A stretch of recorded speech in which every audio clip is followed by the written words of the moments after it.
হাঁসের পেটের তলে যদি মুরগির 12টা ডিম দিয়ে কুঁচে দেন না কি কয় আপনাকে দিন কুঁচে কয় না ভাই? হাঁসের পেটের তলে কি দিয়েছেন? কিসের ডিম? মুরগির ডিম। 28 দিন পর বাচ্চা ফুকিছে, মালিক দেখতে চাও চাও করছে মুরগি বাচ্চা, যা খোলার থেকে আপনার স্ত্রী বার করে ওই টোপাতে বাঁধিছে। 2-1 দিন রেস্টের পর যখন হাঁসে ওই মুরগির বাচ্চা সরজরে হচ্ছে তখন ছেড়ে দিছে।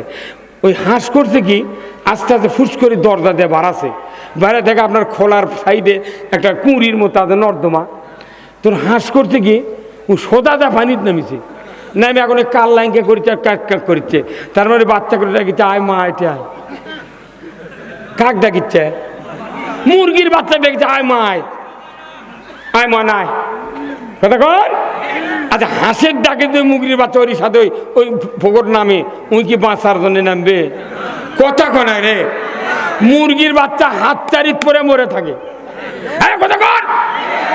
মুরগির বাচ্চা হাত খায়, হাত দিয়ে পানি ঢালে না, হাত চারি কয়।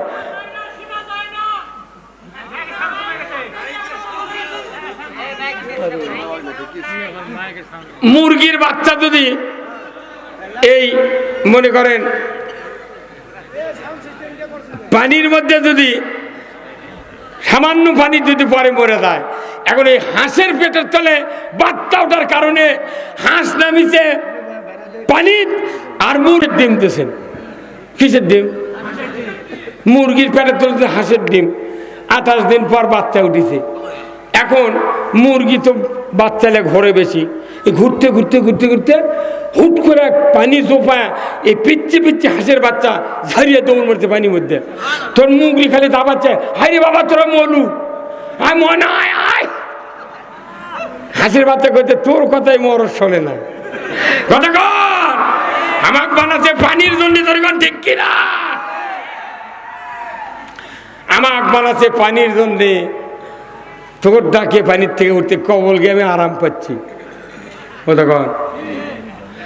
এ রাষ্ট্র শক্তি হলো কুঁচে, রাষ্ট্র শক্তি হলো এই দেশ হলো কুঁচের খোলা, আর হচ্ছে ওই যাই দেশ চালায় ই হলো ওই খোলার মালিক, আর জনগণ হলো ডিম। কথা কনে কেরা? এ কথা কন আপনারা?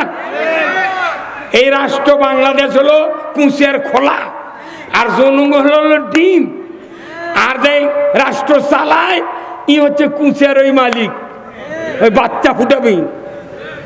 এখন যদি বাচ্চা যদি ওই যাই কুঁচের ফালাবি, ওই যদি হাঁস হয় আর আমরা যদি মুরগির ডিম হই, ওই বাচ্চা ওটা পর ওই দৌড়ে যাবি পানির নামবে। আপাতত চুল দিছে তো, এতদিন শুনেছি যার মাথার চুল নেই তাই বলে বুদ্ধিজীবী। আশ্চর্য কথা, চুল না থাকে বলে বুদ্ধিজীবীর গুণ। তাহলে আমরা এই যে কোরআন সাইদির মাথার চুল, যত বক্তা আছে খালি এক বক্তার মাথার চুল নাই, সে বগুড়ার হচ্ছে আমজাদ হোসেন রাশেদি, তার সব বক্তা আমার মাথার দিয়ে চুল হাতি বান্ধিয়েছিল, উঁকড়াবের পারবে না, আমাকে টানিয়ে নিয়ে দেবে তো উঁকড়ানোর বুদ্ধি নেই। এত কোরআন এদের কথা, এত বক্তৃতা আল্লাহ করাচ্ছে, এত কথা মুখস্থ আছে, আর আমাকে কথা তুই কি জানিস?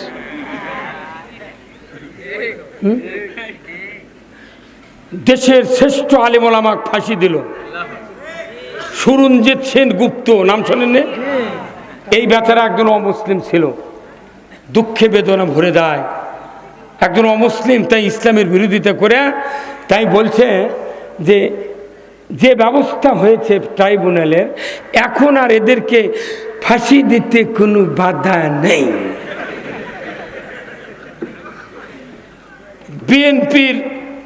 বিএনপির লোক 4000 বছর আমি টাইম দেব, চট্টগ্রামের সাকা চৌধুরীর মতো একটা লোক যদি তৈরি করতে পারে, জীবনে বক্তৃতা করব না।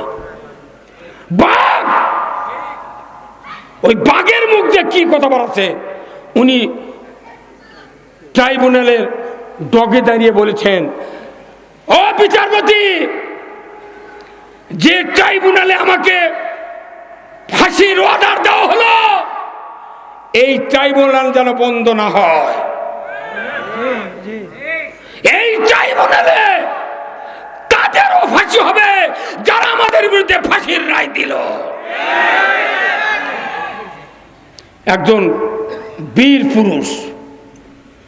এই কথাটা কি আপনি মনে করতেন হাসি তামাশা? কি মুখ দিয়ে আল্লাহ ওই জন্য বলছেন মজলুমের দোয়া কবুল হয়, কারো দোয়া কবুল না হোক সাকা চৌধুরীর দোয়া কবুল হচ্ছে। সাইদি জামাত ইসলামী করে, আইজুল ইসলাম জিহাদি জামাত ইসলামী করে, আমরা জামাত ইসলামী করি দেখে আমাকে দোয়া কবুল হয় হোক না হয় না হোক, কিন্তু আমার বিশ্বাস 100% আল্লাহ সাকা চৌধুরীর দোয়া কবুল করেছেন। ওই ট্রাইব্যুনালে আছে, ওখানেই শুরু হয়ে গেছে।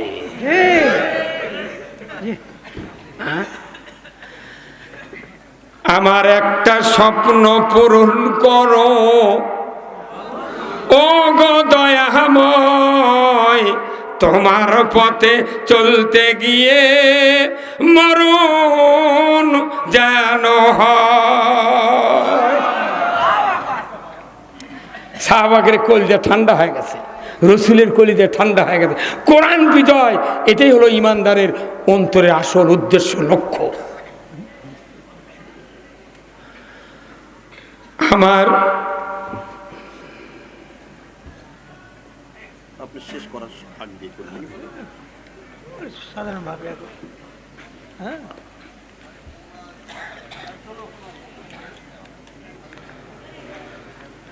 আমি একটা কথা বলবো আপনাদের, একে সত্য কথা বলবো, বেদারদান হন না। আমি দেখতে পাচ্ছি আপনাদের অন্তরে খুব কোরআনের মহব্বত আছে। যাদের কোরআন, যারা কোরআনের পক্ষে, কোরআনের কথা শুনলে এদের আল্লাহ তারা আরো ইমান বেড়ে দেয়। আর কোরআনের পক্ষে লোকের কাছে কোরআনের কথা মধুর চেয়ে মিষ্টি লাগে। আমি আশ্চর্য হয়ে গেলাম যে গভীর রাত পর্যন্ত আপনার জ্যোতিষীর মতো তাকিয়ে আছেন।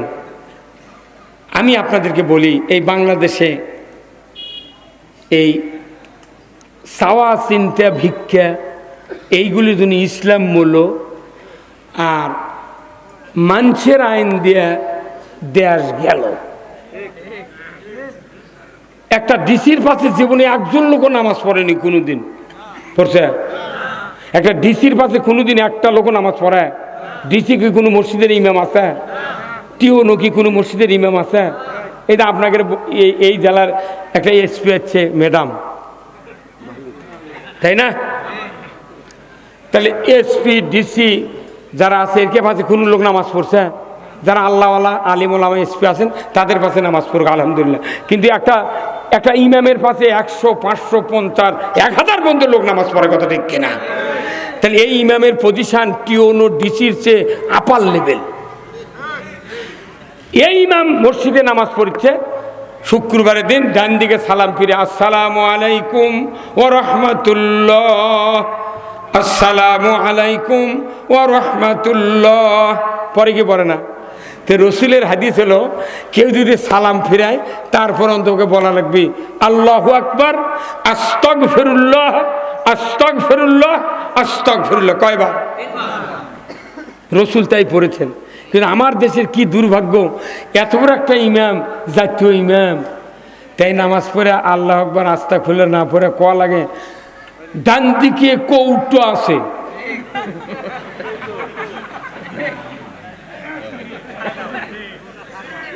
ডান দিকে কি আছে? কোটো কনা কৌটো, ভালো বাংলা করছে কৌটো আছে, মেহেরবানি করে কৌটো ছাড়বেন।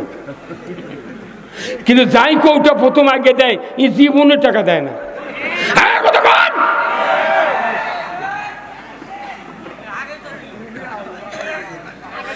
তাহলে এই ভিক্ষায় ছাড়লো।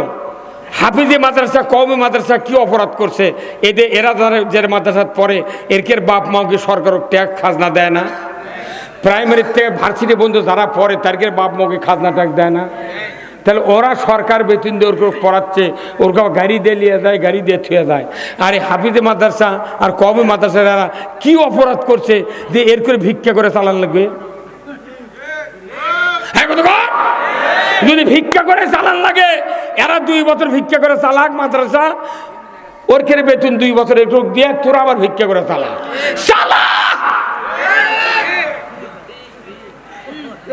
এদেশে ইসলাম কায়েম হয়, হাফিজিয়া মাদ্রাসা, মসজিদ, কওমি মাদ্রাসা সরকার বেতন দেবে ইনশাআল্লাহ। বেতন দেব আমরা। যত দুর্নীতি হয় আমরা দুর্নীতি করব না, একটা টাকা খাবো না, আমরা মানুষকে খাওয়াবো।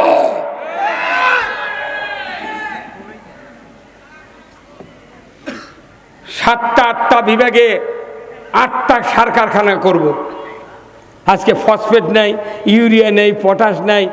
মরক্কো, মিশরের সার ফসফেট দিয়ে আবাদ করা লাগিছে, ভিজাতে ঘর লেবলে লিল দেওয়ার লাগান লাগে। 2000 তিউনিসিয়া আবার কত টাকা দাম। পটাশ কানাডা হচ্ছে কসকোতে ভালো পটাশ, আর ওই ঝুড়ো একটা বানাতে এমপিও ছিল খালি গুঁড়ো। যে মানুষের কৃষকেরা কাদো পানি খাতে এত কোটি মানুষের খাদ্যের জোগাড় দেয়, তাদের ব্যাপারে সংসদে কোনো কথা হয় না। আমরা বলেছি রাজশাহীতে সেদিন হারুন সাহেবের সিটে আমার মাহফিল ছিল রাজশাহী পুপারে, সেই হারুন সদর থানার ওসির সাথে গত পরশুদিন বগুড়াতে সপ্তপদী আমার সাথে দেখা। হুজুর, আপনার বক্তব্য শুনেছি, আপনি বলেছেন যে যদি সরকার কোনোদিন ইসলাম হয়, ইসলাম যদি কোনো সরকার হয়, কোনোদিন জামাত ইসলামী নয়, কোনো দল নয়, আমরা ইসলামকে সরকার বানাতে চাই। ইসলাম যদি সরকার হয়, যাকে কৃষিমন্ত্রী বানাবো, আমি যুক্তিবাদী, আমার পাতারে 100 বিঘা জমি দেবো। তুমি কান্দা কাটার থেকে শুরু করে 100 বিঘা জমি নিজের পকেটের টাকা খরচ করে ধান কাটে বাড়িতে আনতে হবে। যত খরচ তোমার টাকা করা লাগবে। তুমি আগে বোঝো কৃষকের ক্যাঙ্কা খরচ হয়। তুই জীবনে পানির নামিস না, একটা গোছ দিস না, 10 কাঠা তুমি আবাদ করিস না, গোয়েন্দাগিরি করে মারে খাওয়ার টাকাতে ভাত খাস তুই।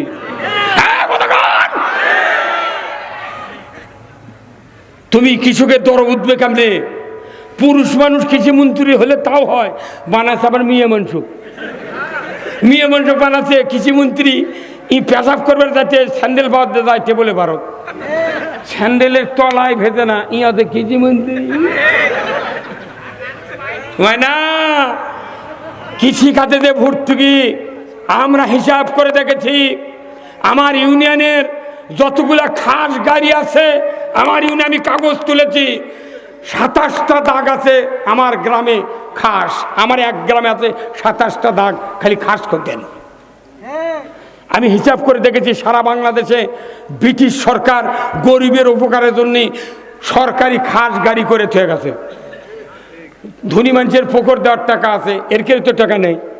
এরা তোর ডাল খাওয়া দেয়া, কুটুম শাকে দিল, তাও একটা চিংড়ি মানে আলু ঘাটে দিবি, সেই সুযোগ আর নেই। এগুলো দিয়ে দল পালিচ্ছে গাড়ি দিয়ে।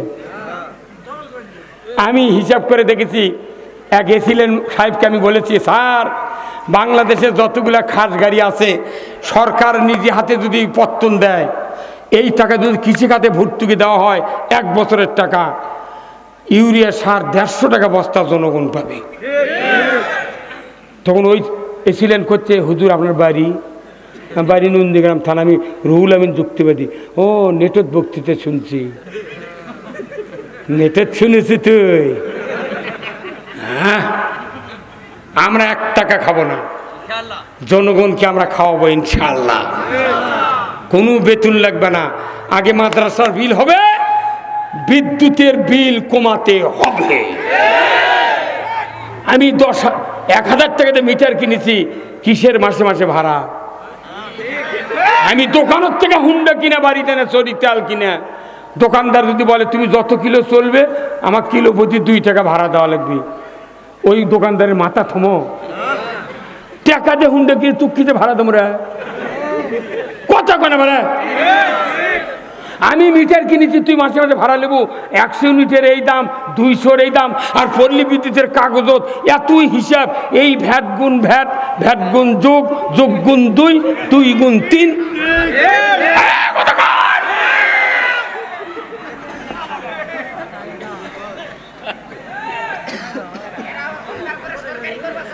হরতাল কিসের? হরতাল ভুলে যাওয়া হবে এবার। জনগণ যদি ঠিক মতো 2 হাতের কাজ করেন, আল্লাহর ইজ্জতের কসম, আগামী নির্বাচনে বাংলাদেশে ইসলাম বিজয় হয়ে যাবে।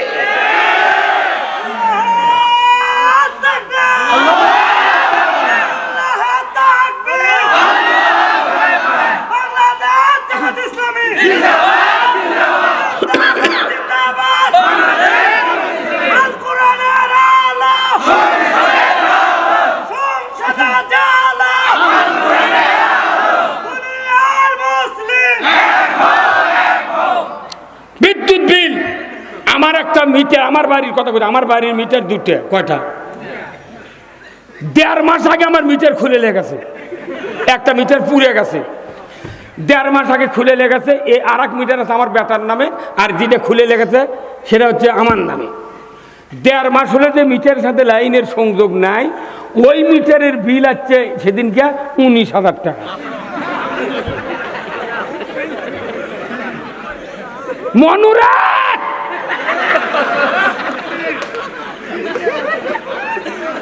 মিটার 1.5 মাস আগে খুলে দিয়ে গেছে, বিল আছে 19,000 টাকা। কোনো মাসে আমার বিল বাকি নাই। আমি তখন ওই পল্লী বিদ্যুতের ওখানে উপরে দেবেন একটা গোল চিহ্নের মধ্যে 4-5টা অক্ষর আছে, 16 কত ব্যান। আমি ফোন লাগালাম, ওই কয় অক্ষরিতে চলে গেছে ঢাকা। এক মেয়ে ধরলো, আমি কোনো আপা, আমি রুহুল আমিন যুক্তিবাদী, আমার মিটার 1.5 মাস আগে খুলে নিয়ে গেছে, সেই মিটারের বিল হচ্ছে 19,000, আর যে মিটার এখনো আমার ছেলের নামে আছে ওর বিলের কাগজ আসেনি। পরে নন্দীগ্রাম জোনাল অফিসে খবর নিলাম, বলছে স্যার আপনার ওটা না সমস্যা হচ্ছে, আমরা ওটা সংযোগ। এই বেটা, তোরা কি মনে করছো যাই সরকার হয় তারই ছবি তুই ওই পল্লী বিদ্যুৎ অফিসের টাঙ্গে তুই ফাইজেও মানা করছো? এটা তো ব্যবসা প্রতিষ্ঠান, কি এইভাবে অকাম করে? একটা মানুষ যদি কাপড়ের দোকানদারি করে, খরিদ্দার 2,000 টাকার কাপড় নিল, 1500 জমা দিল, 500 টাকা বাকি থাকলো, ওই সামনে খরিদ্দার, পেছনে এই দোকানদার, ওইটা সাক্ষাতে লেখে না ভাই? আর পল্লী বিদ্যুৎ এমন একটা ব্যবসা, সকলের বাড়ির পাশে মিটে, ওরা বিল করবে যায় কখন? ঠিক 11টার সময়। একটা মরদ মর্দন বাড়ির থাকে না, মেয়ে এমন ভাত পাক করে আর ওরা যায় লিখবেন। হ্যাঁ, তখন এই জোনাল অফিসে চাপ দিল। এখন এই লাইনম্যান গাই লিখে নিয়ে গেছে মিটার, করছে না আমি তো লিখে দিতে যে এই মিটার নাই ওখানে। তে তুই লিখে দিলি, তুই আমার নাম মিটারের বিল এলো, করছে যাই বিল করছে তাই ওটি বস থেকে করছে। আবার এই বাংলাদেশে ওই যে চাকার কয়েল ঘোরা মিটার, ওটা দেওয়া হবে। ডিজিটাল মিটারে মাটি কারেন্ট খাচ্ছে, জনগণ বিল দিয়ে ফকির হচ্ছে। এক একটা এজিএম ডিজিএম এর বেতন 2.5 লাখ, 3 লাখ, 5 লাখ টাকা পর্যন্ত। এত টাকা লাগে? জনগণ ফ্যানের বাতাস খাওয়ার শরীর ভুগসে গেছে, দরকার হলে ভেউ বেছে ওই বিল দিবি, তাও কারেন্টের লাইন কাটে না। ঢাকার দান এক একটা শিল্পপতির 2.5 কোটি 3 কোটি টাকা বিদ্যুৎ বিল বাকি পড়ে আছে। তার কাছে কোনো অফিসার যায় না লাইন কাটার জন্য, মামলাও হয় না। আর এটি 10 কাঠা আলু লেগে 4-5টা সোল পড়লে কোনো রকম ভ্যান চালে দিন যায়, তারই 1 মাসের বিল বাকি পড়ছে, ওই 4 খান্তি কাটে হয়ে গেল। খালি গরিবের উপর আইন, এগুলো জুলুম বন্ধ বাংলাদেশে হবে। এগুলো বন্ধ হবে কি? বন্ধ চান? তাহলে ভালো লোক ক্ষমতার দালি করে দেয় 5 বছরের জন্যে। আমরা সারা বছর কট লয়, আমরা কট লয় পত্তন নেবো 5 বছর, 5 বছর খায় আর শোধ। যদি ভালো লাগে দিবেন, না হয় আবার আমরা বিএনপি ছেড়ে দেব। কিন্তু এইবার যদি ভোট নিয়ে সরকার গঠন নিয়ে যদি আমরা টানাটানি করি, এই যে আমার হাতে কি দেখিচ্ছেন টিস্যু, কিন্তু পাক দিলে কি হলো? দড়ি। এখন এই দিকে ইসলামপন্থী, এই দিকে আর রাজনৈতিক দলেরা টানাটানি করছে ক্ষমতা নিয়ে। এখন অবশ্যই মধ্যে ছিঁড়ে দেবি, নরম দড়ি তো, এটিও পাকা এটিও পাকা। এই দড়ি যখন ছিঁড়ে দেবি, মুন্সিফ গ্রুপও মাথা থাক না কা পড়বি, এরাও পড়বি, মাথা ভাঙলে আর উঠতে পারবে? যারা গেছে ওরা এসে আবার ঘাওয়াবি। এই জন্য আমরা বুঝেছি এদেশে ইসলাম ছাড়া শান্তির পথ মিলবে না। একটা মানুষের দুটা বেটা, কয় বেটা? 3 বিঘা জমি, কয় বিঘা করে ভাগ হয়? একটা গায়ে আছে, কয় ভাগ হয়? 2 ভাগ। এখন এই এক ভাই চালাক আর ছোট ভাই একের অবোধ, কিচ্ছু বোঝে না, কিন্তু বিয়ে করছে চালাক বউ। প্রত্যেকটা অবোধ মানুষের বউ হয় কি, যাতে এই লোকটা করে খাবার পারে। বাপ মরে গেছে, বোন নাই, 2 ভাই তখন করছে ভাই তাহলে জমি বাঁচালা হোক, তখন 3 বিঘা জমি একটা ভেও, তোর মধ্যে দিয়ে আল দিয়ে বাঁচালিছে, আর কাজে থাকলো। এখন গরু একটা আছে, চালাক করছে ভাই তাহলে গরু বাঁচালা হোক, অবোধ করছে লে বাঁচালে, তোর করছে কেন করে বাঁচে নেবো, করছিল দড়ি নিয়ে আয়, দড়ি নিয়ে এসে লাখের মাথার থেকে দড়ি ধরছে, মাথার উপর দিয়ে নেজের গোড়া পর্যন্ত মাপ দিয়ে ওটা আবার ইনকা ডবল করছে, করে লাখর থেকে দেখে পিঠের মধ্যে শুনতে পড়ছে। তখন করছে ভাই তাই চালাক, তাই করছে ভাই আমাকে এই 5 কার সাক্ষাৎ দিই।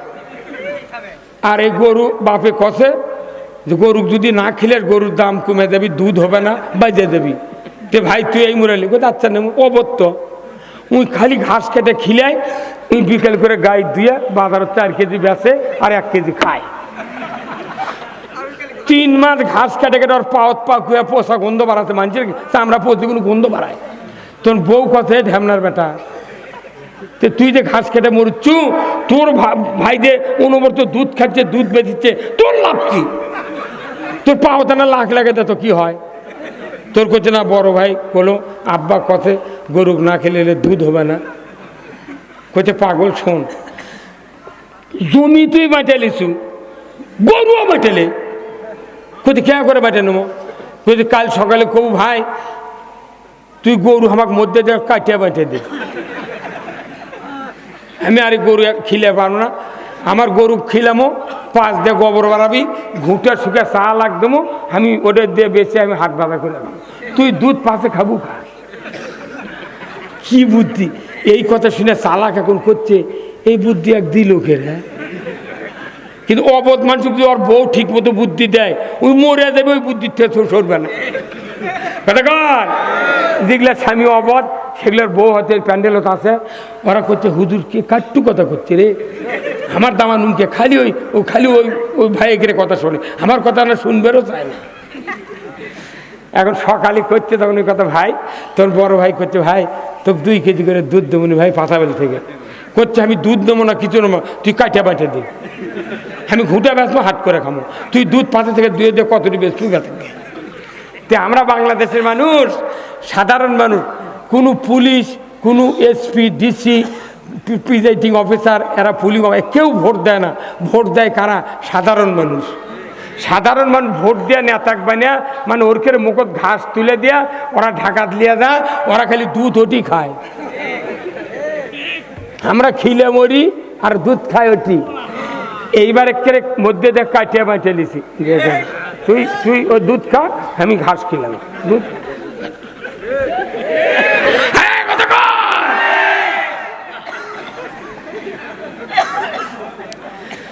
আমি অটল যেন থাকতে পারি আল কোরআনের পথে, ধৈর্য নিয়ে চলতে পারি দিন কায়েমের পথে। আমায় ধৈর্য দিও, সাহস দিও ওগো দয়াময়, তোমার পথে চলতে গিয়ে না পাই যেন ভয়। সব মানুষ যদি জান্নাতে যায়, আমি যদি জাহান্নামে যাই, তা আমার লাভ আছে কি? সব মানুষ জান্নাতে যাক, কোনো টেনশন আছে?